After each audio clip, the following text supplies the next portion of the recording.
Yeah, game number 1, and already it's we're in for an interesting map here, Light. Yep, I'm okay with this. Oh boy. Terrific. I may or may not have been looking at Lumia's VODs. What? Terrific. God damn it. Alright, here we go. We're going to be loading in to Submarine LE, which this is a treat. This may be the only time we see this map today. Yeah, especially when there's a Zerg player involved. Yeah. Yeah, it's gonna be something. And speaking of something, here we are spawning in on the top left-hand corner map, spawning in the top left-hand corner of the map, and of course, Light, you know what it is. We all do live in the LE submarine. The LE submarine. The LE submarine. In the top right-hand corner map, left-hand corner map, spawning in the top left-hand corner map, we have a blue Zerg coming down all the way from land of Brisbane. He is representing Downfall Gaming. You know him as Path We Tread. We know him as Oreo. Uh-oh. I think that might be copyrighted. Okay. And spawning in at the bottom right-hand corner of Submarine LE, we have the Jinner Green Wings Protoss hailing from Korea. It is SOS.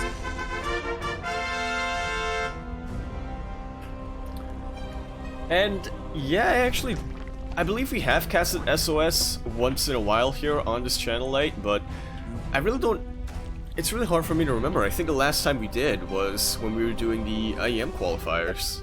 Yeah, I was just about to say we casted him during IEM, and I think that was it. I don't believe we've had the luxury of casting him during these ESL Open Cups. The one time he signed up and played random, we were covering ANZ champs. Yeah. Unfortunately, we couldn't quite catch that.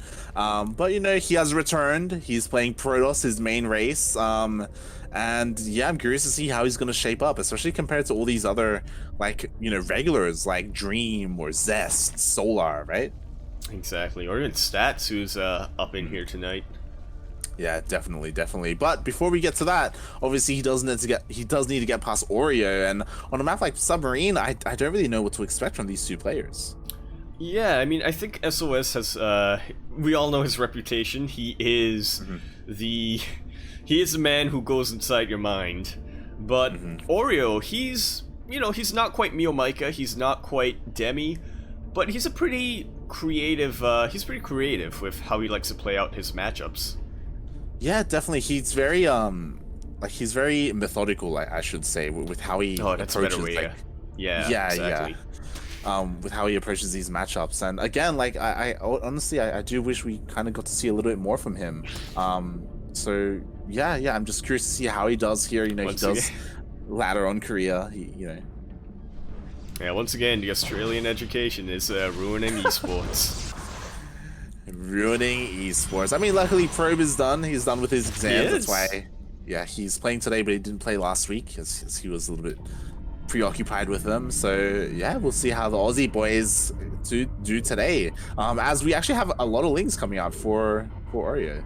Yeah, that we do, and I gotta tell you, like, this is a suspiciously placed Overlord with these lings. But it's not gonna be a Dropper Lord. My dreams are ruined. And it looks like he's going for it. Lings are flooding across the map at the moment. He's trying to catch that at depth. Oh, he gets to the other side in the last second. Oh. Nicely done here from our Red Protoss player. Yeah, and even though this Stalker is going to fall, like, it looks like a secondary wall is thrown down as well.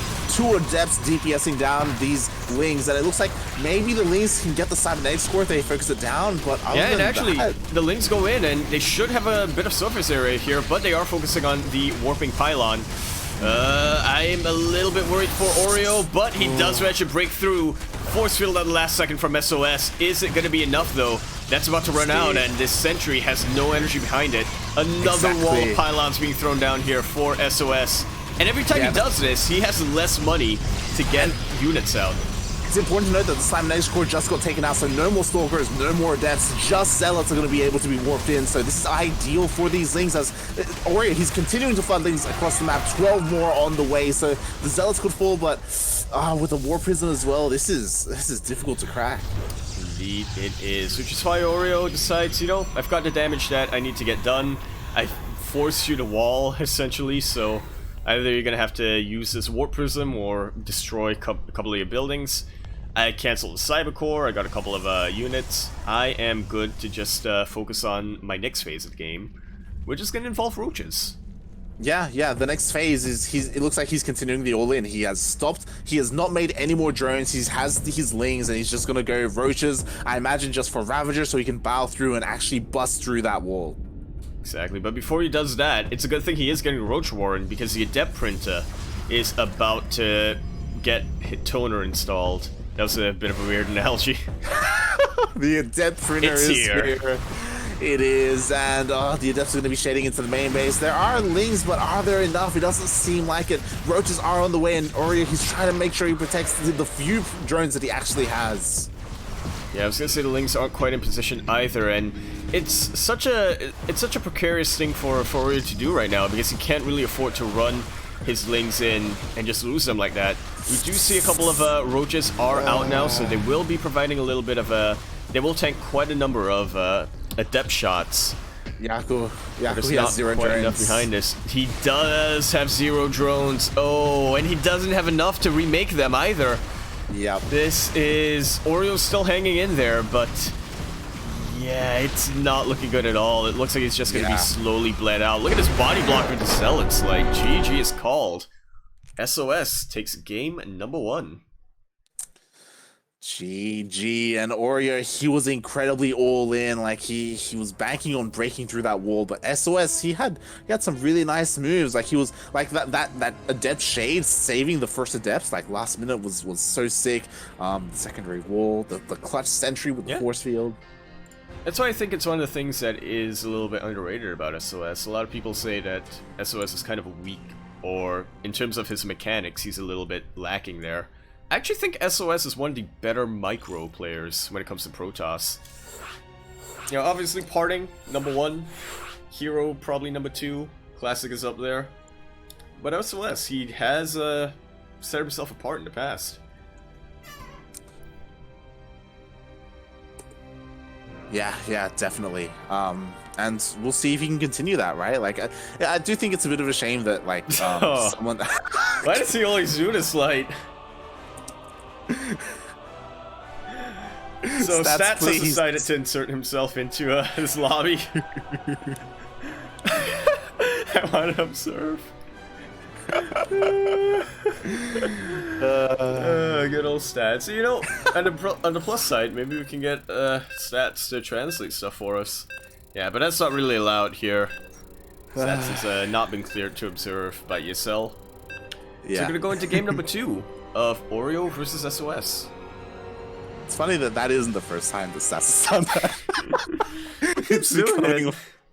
It's becoming a meme. He's like, guys, I want to observe. Like, I want to help. I just don't want to be left out. He's like, I'm helping. All right, but speaking of helping, here we are now, spawning in to the top right-hand corner map, spawning all the way in the top right-hand corner of Everdream, Ideally Edle. We're in the top right-hand corner of the map. We do in fact have a red Protoss player coming down all the way from the Jin Air house, right in the heart of Seoul, the mecca of esports. We have, representing Jin Air Green Wings Jaguar, we have SOS, otherwise known as Barcode. And spawning in the bottom left-hand corner of Everdream LE, we have the Australian Zerg player representing Downfall Gaming. He is not Part 3 Tread, he is Oreo.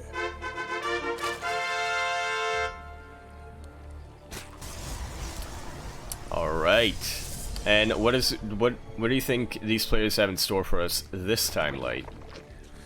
Yeah, so far nothing too crazy coming out from Oreo. You know, he went for a hatch gas pool. Obviously, like SOS was there to deny the natural, so you know that does make things a little bit more difficult for him. It does mean that adepts could potentially, you know, be more effective. You know, yeah, my eyes are just on Oreo right now. Yeah, I feel like Oreo does sort of know that, or he is aware that it's kind of on him right now, right? He knows that he's not exactly the favorite player in this game, so he's gonna have to be bringing something a little bit different. Yeah. I mean, you know, he tried it in game number 1, and execution was pretty good, but again, like, SOS's defense was just on point. We'll see how this goes on a map like Evergreen, which also has a pretty short rush distance. Yeah. Used to be the shortest. Now it's not. Yeah, there's a new kid on the block. It's a new kid under the water. Get it? 'Cause Yeah. it's submarine. Oh boy. You know, I actually wondered this a couple of days ago. Like, is it worth it for the Zerg player to just send another drone to try to clear out the probe, right? And just get the natural base, you know, delayed a little bit, but just get the natural base in the natural base location rather than going to the third base. So, players used to do that. The problem is that the Protoss players got good at just like, even with just one probe, they're still denying it. Like, throw on a pylon just for good measure. Yeah, exactly, and then you're worse off because now you sent 2 drones and you still couldn't get your natural up, right? And that's even more delayed. Yeah. Yeah. All right, that makes sense. Yeah, I have heard that there are a couple of Zerg players who they just go for an earlier hatchery, like not even like earlier than 17, like 14 hatch and stuff like that, just to avoid the situation. So it's interesting to see how things are whenever they play against Cest. Yeah, they're like, nope, I know what you're gonna do. And something that's interesting here is its stats. You know, game number 1, he went for that Twilight Cancel Adept opening. This time, it went for a Stargate, going for an Oracle first. And we did see that Oreo, he did get a couple of Lings in, and he did already scout this. That he did. Spore Crawler already on the way. The big question you really have in this sort of scenario, like, is how many Oracles is SOS going to commit to? I think in general, you want to ask that, you know, how many Oracles is the Protoss player going to get? But especially with SOS, he popularized the Mass Oracle. SOS and Haas, I think, were the two who really popularized Mass Oracle in PvZ. Yeah, and already 5 drones went down. That was, oh god, just like pretty despite rough. Yeah, despite being scouted, like that's already solid for SOS. He's gotten value for that 1 Oracle. He does have a second one, and as you were saying, you know, there are different ways to open up, whether it's 1 Oracle and a Phoenix, double Oracle, triple Oracle. It looks like SOS is just going for that double Oracle opening and getting a Robo. Oh, the Stasis Ward! Oh, Oreo moving in at just at the last second. Overall, not too bad though. A nice quick reaction coming out. So it's only 5 drones that are in stasis right now, but I mean that's not what you want, especially as a Zerg player, is it? Yeah. It could have been worse, but that was still very well done. Good value for SOS. Like, he killed 5 drones and he stasis another 5, like essentially removing 10 drones from the equation from Oreo. Like, that was really, like, that's just such good value for those 2 Oracles. Indeed it is, and now we do see that SOS is not committing to his Stargate style. He may get a couple of Phoenixes later on, just to have a bit of crowd control.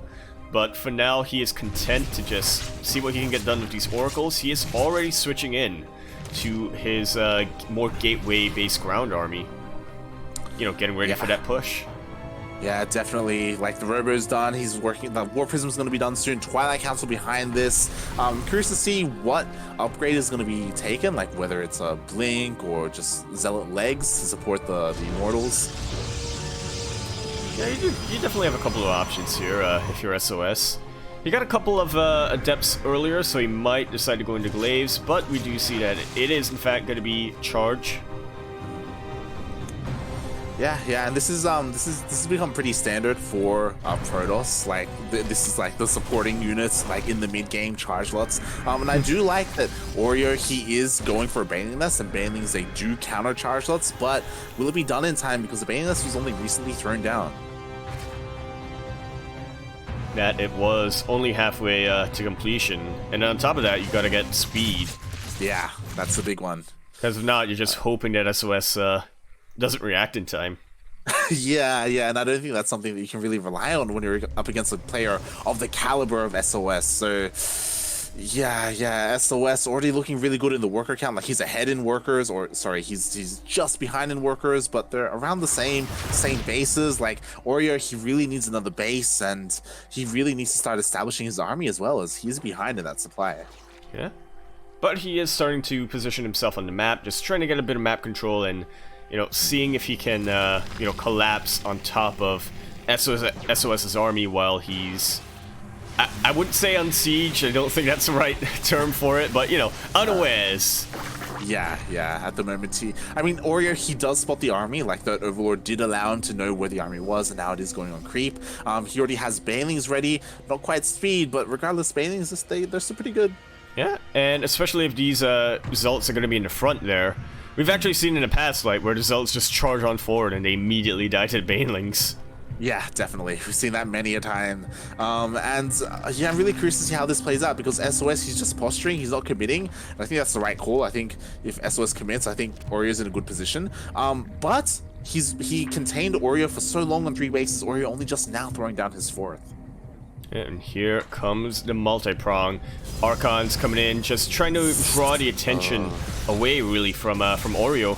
A couple of Zealots here, and they... Oh, we do see that charge into the Banes. And honestly, I feel like Oreo just doesn't have enough here to really deal with that. Meanwhile, at the 3rd base, these Zealots having a little bit of trouble navigating around these force fields. Yeah, but at the same time, the Banelings are also having trouble navigating around the force field. Speed just finishes up, and it looks like, for now, Oreo, he's held. Ooh, he gets the War Prism. And that is the start to this defense here, really. Yeah. Alright, so SOS getting cleaned out from the main base. And from the 3rd base, not a lot of damage done. Yeah, definitely. I think only 10 drones have gone down this game in total. And remember, 5 drones died at the start of this game. Yeah. So overall, Oreo, he had some pretty good defense, and he was able to, I think killing the War Prism was key in that defense as well. And now Oreo, he's able to maintain himself. Now the 4th base is finished off for Oreo, so now he can start saturating that as well. Like, he's finally getting into a game where you know, he's kind of more comfortable in. That he can. Alright. Both players are just sort of licking their wounds, just getting ready for round 2. Yeah. And I do think the big thing, though, is that because of how aggressive SOS was, or how much presence he had out on the map, like, the creep spread is almost non-existent here for Oreo. Like, he's not even connecting his 4th to his 3rd, and that could come into play here, as his 4th is getting harassed. Yep, that it is. I feel like Oreo's best way to play this out right now is to just be defensive. Maybe greedy if he can afford it, but yeah, I think he really should just stay on his side of the map. Really macro up. Like, you're in a hard position as a Zerg player here, because you're right, you do have to defend, but at the same time, you also don't want to let the Protoss do whatever he wants. So I would like to see, like, maybe an attempted Ling run by, or a Baneling run by, or even, I think Baneling drops would be ideal as well, to try and, like, sneak into one of the bases. And the War Prism does get taken out immediately. Very nice use of the scouting overlords, or spotter overlords, I should say. Rich Vespine probe. That's a little painful to see go across the map and die. Yeah, definitely. So really well done there by Oreo. Again, he's able to shut down the harassment, so he won't be pulled apart. I do like that now we do have him moving out across the map. He does trigger a couple of stasis wards. Again, though, I do feel like Oreo's in a rough position because they have equal workers. Yeah, and on top of that, I'm not convinced that that Oreo has enough to really do much of anything here. We've seen how good SOS's defenses can be. These Banelings crash in, and they don't actually kill anything. Storm are being thrown down.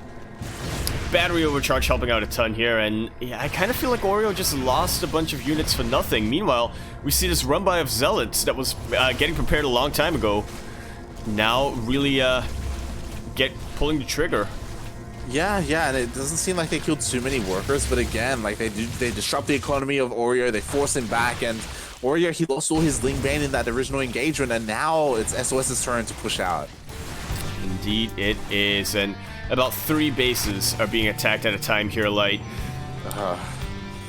Yeah, with the War Prism into the main base as well, like Oreo, he's just being pulled apart. He just doesn't have enough supply to deal with all of this. The main army is just pushing in through the all the Overlords. And yeah, we've seen these 2 players go from even army supply, which doesn't typically favor the Zerg player, to SOS, almost doubling the supply coming out of Oreo. GG is called here, and SOS going to be taking game in number 2.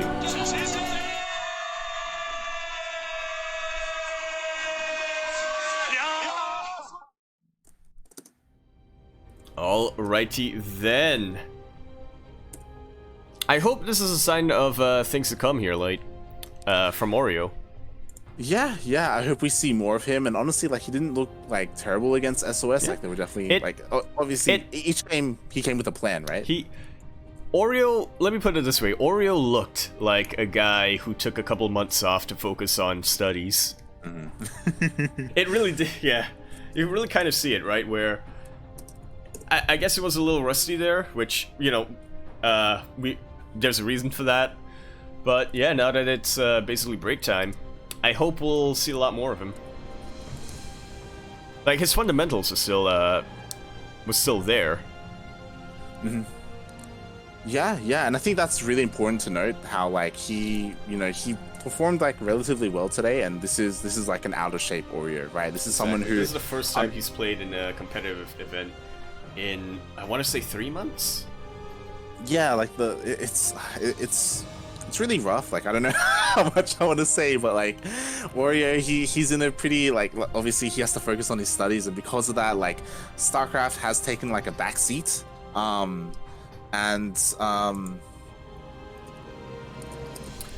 And yeah, that's probably the smarter bet. If a lot of people would say it's a smarter bet, but yeah, it's a little unfortunate. I'll be honest, and I don't mind sharing this. At the beginning of the year, Oreo was asking me, like, about, like, you know, his future prospects, right? Like, what should he do? Like realistically, like, should he, you know, try and continue to compete? Where should his focuses lie? And I was like, hey, you know, there were all these lands planned, and like 2020 would have been a good year to, like, focus on StarCraft, but because of COVID, all of these lands, all these tournaments have been postponed. Like, it's probably the best decision to focus on studies now this year, right? Because of everything that's happening. Like, it just makes sense, you know. So yeah, you know, this year he can put his focuses there. He can prioritize that, and then maybe next year, then he can come out strong and focus on StarCraft. I like the way that plan sounds. Yeah, and I'm looking forward to it. Honestly, like, I'm a big fan of Oreo. I've got like a POV of him at BrizCraft on my YouTube. Like I see, like, we all see, like, I've talked to Kuro about it and stuff, and Quirky as well. Like, we all see a lot of potential in Oreo. He has, like, it feels like he's gone far in a short amount of time compared to so many other players who have been around for years, right? Like, he's kind of like that new blood coming in. And you know, there's just so much promise there, and then we want to make sure that we're able to, like, nurture that, you know. I remember an Oreo's diamond. Yeah. yeah, we all do. We all casted him when he was diamond, you know, like years ago. Then he worked his way up, and honestly, this is also why I hope he's still here. I'm pretty excited about Starduck. Similar story. It's taken a lot longer, but he's Masters 1 now. Yeah, nodding along.